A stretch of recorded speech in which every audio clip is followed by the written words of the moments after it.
जब दुनिया में कोरोना महामारी फैली तब इसने लोगों के लंग्स को सीधा अटैक किया, उन पर वार करके उन्हें निष्क्रिय कर दिया। लोगों की मौत दम घुटने से हो गई, समझ लीजिए। लगभग वैसे ही कुछ हुआ ऑक्सीजन की कमी की वजह से। जरा सोचिए, अगर आपका सबसे महत्वपूर्ण अंग फेफड़ा लंग्स खराब हो जाए तो क्या होगा। इसका क्या सीधा उपाय है? क्या लंग ट्रांसप्लांट हार्ट ट्रांसप्लांट की तरह सक्सेसफुल है? क्या लंग्स के लिए भी डोनर खोजना पड़ता है और डोनर मिल जाता है? क्या लंग ट्रांसप्लांट सक्सेसफुल है? आइए जानते हैं लंग ट्रांसप्लांट कैसे होता है, क्या यह सक्सेसफुल है और इसे किस तरीके से किया जाता है। लंग ट्रांसप्लांट क्या होता है? क्या एक स्वस्थ व्यक्ति किसी को अपना लंग दान दे सकता है? आखिर लंग खराब कैसे हो जाते हैं और अपने लंग्स को सुरक्षित रखने के लिए क्या किया जाना चाहिए? ऐसे कई सवालों के जवाब जानने के लिए बने रहिए इस वीडियो के अंत तक।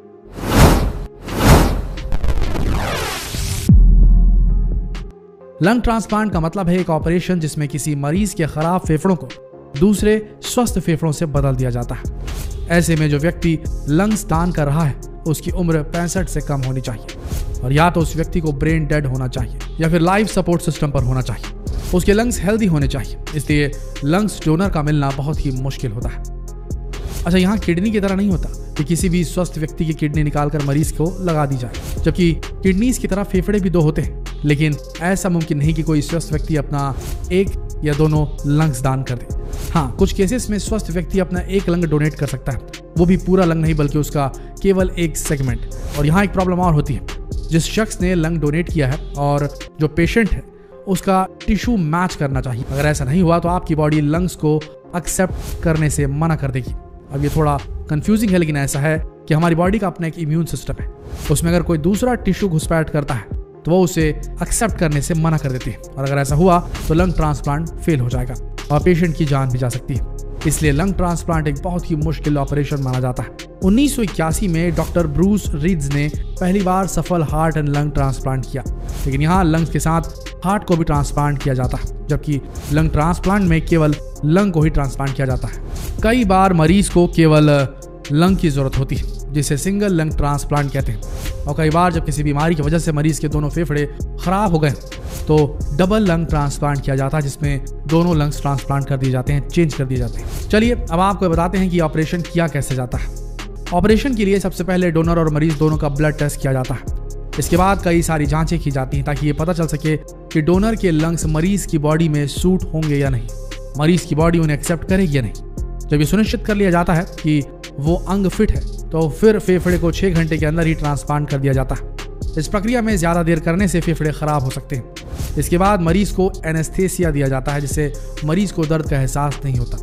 इसके बाद उसके शरीर से डैमेज लंग्स को निकाला जाता है और फिर स्वस्थ लंग्स को रिप्लेस कर दिया जाता है।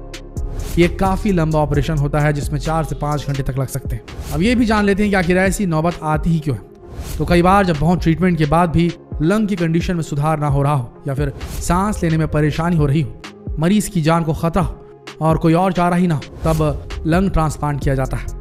इसके अलावा कुछ बीमारियां भी होती हैं जिसमें लंग ट्रांसप्लांट की जरूरत पहले पड़ती है, जैसे कि सिस्टिक फाइब्रोसिस। ये एक जेनेटिकल डिसऑर्डर है जो बचपन से ही होता है। इसमें अक्सर दोनों लंग्स को ट्रांसप्लांट करने की नौबत पड़ सकती है, या फिर लंग्स की आर्टरीज में कोई प्रॉब्लम अगर हो जिसकी वजह से लंग खराब हो गए हों, जिससे पल्मोनरी फाइब्रोसिस कहते हैं। इसके अलावा जो मरीज काफी दिनों से सिर्फ ऑक्सीजन सप्लाई पर ही निर्भर है, उनके लिए भी लंग ट्रांसप्लांट काफी फायदेमंद साबित होता है। लेकिन कई बार कुछ कंडीशंस ऐसी भी होती है जब मरीज को लंग ट्रांसप्लांट करना मुमकिन ही नहीं हो पाता, जैसे अगर मरीज को हेपेटाइटिस बी हो या उसे कैंसर हो या फिर उसे कोई ऐसी बीमारी हो जिसमें यह डर है कि इससे लंग्स में भी इन्फेक्शन हो सकता है, तो लंग ट्रांसप्लांट नहीं किया जाता। और इसके अलावा अगर आपने सिगरेट या ड्रग्स फूंक कर अपने लंग्स को खराब कर लिया है, कोई उम्मीद ना हो कि आप इनकी लत छोड़ सकते हो। ऐसे में आपको लंग देकर कोई फायदा नहीं, क्योंकि ऐसे में आप फिर अपने लंग्स को धुएं के छल्ले बनाकर उड़ा देंगे। दोस्तों, फेफड़ा हमारे शरीर का महत्वपूर्ण अंग है और उन्हें हेल्दी रखना उतना ही आवश्यक है जितना पूरे शरीर को, क्योंकि फेफड़े ही शरीर में ऑक्सीजन लेकर कार्बन डाइऑक्साइड बाहर निकालने का काम करते हैं। हमारे फेफड़े सिर्फ हवा ही नहीं, प्रदूषण व स्मोकिंग की खतरनाक हवा को भी भीतर लेते हैं। ये पोल्यूटेंट सांस की स्वास्थ्य समस्याओं जैसे अस्थमा, ब्रोंकाइटिस, सिस्टिक फाइब्रोसिस, अन्य लोगों में निमोनिया के खतरे को बढ़ाते हैं। इसके अलावा कोरोना महामारी में भी लोगों को लंग्स की इंपॉर्टेंस समझ आई, क्योंकि कोरोना वायरस ने सबसे ज्यादा फेफड़ों पर ही वार किया था। तीसरी लहर के आने की चेतावनी स्वास्थ्य विभाग दे चुका है। ऐसे में बहुत जरूरी है कि हम अपने फेफड़ों को स्वस्थ रखें और उन्हें हर आने वाले खतरे के लिए तैयार भी रखिए। चलिए आज हम आपको कुछ ऐसे उपायों के बारे में बताने वाले हैं जो आपके फेफड़ों को हमेशा हेल्दी बनाए रखने के लिए जरूरी है। स्मोकिंग करना शरीर के लिए बहुत नुकसानदायक है, ये फेफड़ों को खोखला कर देता है, इसलिए अगर आप स्मोकिंग करते हैं तो तुरंत इसे छोड़ दें। इसके साथ ही उन लोगों से भी दूरियां बना लीजिए जो धूम्रपान करते हैं, उन्हें भी धूम्रपान नहीं करने की सलाह दें ताकि आपका आसपास और वातावरण भी साफ रहे और धूम्रपान से होने वाले नुकसान से भी बचा जा सके। फेफड़ों को स्वस्थ रखने के लिए आप योग और व्यायाम को अपनी डेली रूटीन में शामिल कीजिए। फेफड़ों के लिए अनुलोम विलोम, कपालभाति आदि योग कर सकते हैं। इससे आपके फेफड़े स्वस्थ रहने के साथ ही आपको ऑक्सीजन लेने में भी किसी प्रकार की दिक्कत नहीं होने देंगे। इसी के साथ हल्की एक्सरसाइज भी कीजिए। फेफड़ों को स्वस्थ रखने के लिए हमें एंटीऑक्सीडेंट से भरपूर भोजन खाना चाहिए। इसके लिए आप ऑरिगेनो, हल्दी, पेपरमेंट जैसे तत्वों का प्रयोग कर सकते हैं। ये आपके फेफड़ों से विषाक्त पदार्थ निकालने का काम करते हैं, जिससे आपके फेफड़े साफ और स्वस्थ रहते हैं। फेफड़ों को स्वस्थ रखने के लिए आपको विटामिन सी युक्त पदार्थों का सेवन करना होगा। इसके लिए आप संतरा, मौसम्बी, कीवी आदि फलों का सेवन करें। ये आपके इम्यूनिटी सिस्टम को भी स्ट्रॉन्ग रखते हैं।